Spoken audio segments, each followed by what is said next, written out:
विधान परिषदेत आमदार झाल्यानंतर राष्ट्रवादीचे नेते नवनियुक्त आमदार संजय खोडके यांचं आज अमरावतीत जल्लोषात स्वागत करण्यात आलंय। राष्ट्रवादीच्या कार्यकर्त्यांनी अमरावतीमध्ये संजय खोडके यांचं जोरदार स्वागत केलंय।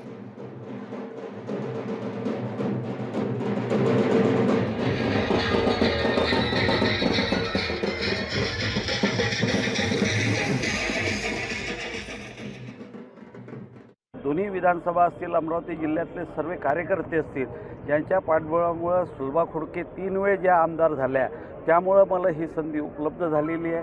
माझा 35 वर्षाचा जवळपास प्रशासकीय विधिमंडळाचा अनुभव आहे आणि त्याच्या सर्वांचा उपयोग करून विधानमंडळामध्ये सामाजिक प्रश्न असतो, आर्थिक प्रश्न असो, विकासाचे जे प्रश्न आहे ते चांगल्या पद्धतीनं मांडून या विकासासाठी, विदर्भाच्या आणि अमरावतीच्या महाराष्ट्राच्या विकासासाठी प्रामाणिकपणे प्रयत्न करेल, एवढंच आजच्या निमित्ताने सांगतो। लोकशाही मराठी ऐका, पहा, जागरूक रहा।